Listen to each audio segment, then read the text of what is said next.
Lougheed House. This house was built in 1891. That's over 130 years ago, by James and Isabella Lougheed. That's why we call it Lougheed House. This house has lived many lives and is full of fascinating stories. We are excited to explore some of those stories with you today. The house was built on Treaty 7 land, specifically the traditional territory of the Blackfoot Confederacy, the Eahey Nakota Nations, and the Tsuut'ina Nation. It is also part of the homeland of the Métis Nation. The house continues to exist on Indigenous territory, and we acknowledge that we are visitors and stewards of this site today. We hope you take some time to reflect on what this land means to you. James was born near Toronto. He came from a family of modest means where his father was a carpenter and his mother a homemaker. He was going to follow in his father's shoes, but decided to become a lawyer instead and landed a job working for the Canadian Pacific Railway, also known as the CPR. He had heard about the railway heading west and that a place called Calgary would be a central area once the railway arrived. After Treaty 7 was signed, this land was taken from Indigenous people so that settlers like James could purchase it. He took the railroad as far across Canada as it would go and ended up in Medicine Hat. He walked the rest of the way to Calgary and would watch them laying down the tracks along the way. When he got here, he bought some of that land to set up a business and family. When James arrived, Calgary was very different from the city we have today. It was a really small tent town with only a few buildings. Isabella grew up in the Northwest Territories at a Hudson's Bay Company fort called Fort Resolution. Her father worked for the Hudson's Bay Company as the chief factor for the Mackenzie District. Her mother grew up an orphan before marrying her father. Both of her parents were Métis, which means Isabella was too. This means Lougheed House is a Métis household.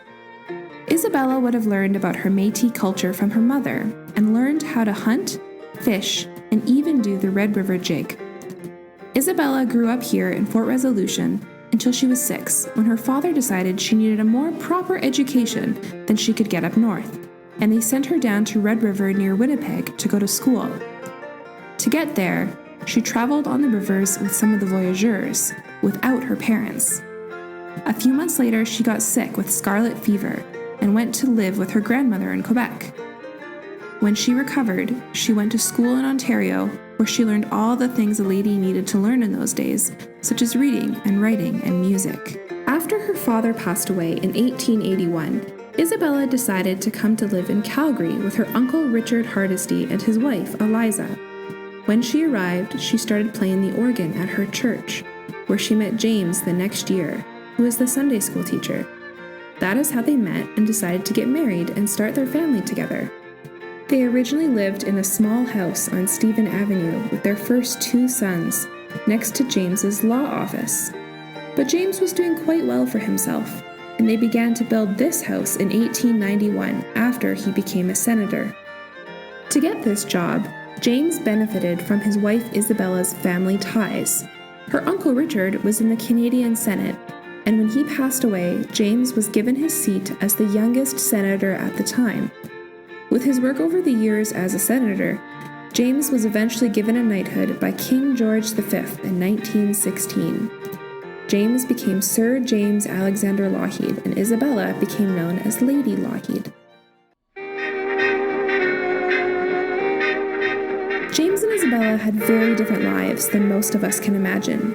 As an influential, wealthy family in early Calgary, they held fancy parties and had servants to take care of their needs and the needs of their 6 children.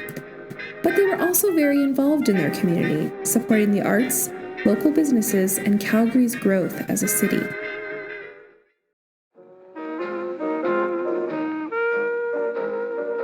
James passed away in Ontario in 1925, and then the Great Depression arrived.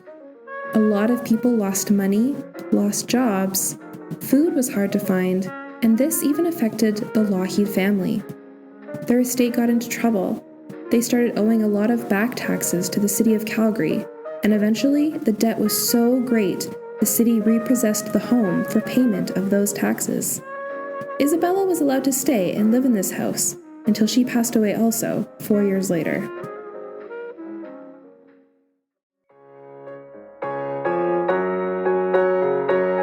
The house then lived many lives, with different tenants using the building over the years. It was first a school for young women in the Dominion Youth Training Program. They lived here in 3-month rotations and learned how to cook, clean, and perform first aid. After the Second World War started in 1939, it was used as a barracks for the Canadian Women's Army Corps, also known as the CWACs.